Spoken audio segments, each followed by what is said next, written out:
ও সুতার ভাই কম নাই রাত দিয়ে না কম নাই 120 টাকা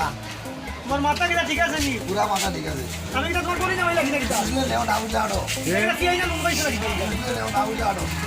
হ্যাঁ না বুঝলে একদম 1 লাখ না আতা ও অটো ইয়ালো এটা ওই বন্ধে নামবে ফোন দিলাম নি চলো হাইনে যা তো হাইনে যা তো ডন করা ভালো ডং করে নি ও দেখো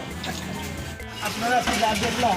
পানার গুছি 120 টাকা এটা আসলে টোটাল একটা ডং আছে তবে আমরা অগু বয় ভাইরা মানুষ কইছে জ্ঞান হচ্ছে কল্পনা কিন্তু বড় জিনিস এই যে কল্পনাটা আমরা বলছি 120 টাকা যদি আজকে পানার গুছি হয় মানুষের কিন্তু মাথা নষ্ট হয়ে যায় যে হারে গণহারে সিলেটও ফানের যে চাহিদা আল্লাহ না করুক যদি ফানের উপরে এরকম কোনো সিস্টেম যায় তো আমরা টোটালি শেষ আর ইটার লইয়া কিন্তু আগে থেকে সচেতন হচ্ছে আপনারা সিন্ডিকেটে বলে কোন সময় কোনটা ধরবো ঠিক নাই নুন পর্যন্ত যখন ধরছে এবার একটা আড্ডা শোনা লাগে এখন কিছু নাই না সব কিছু সচেতন হইতে ইনশাল্লাহ আর এটা সব সচেতন থাকবো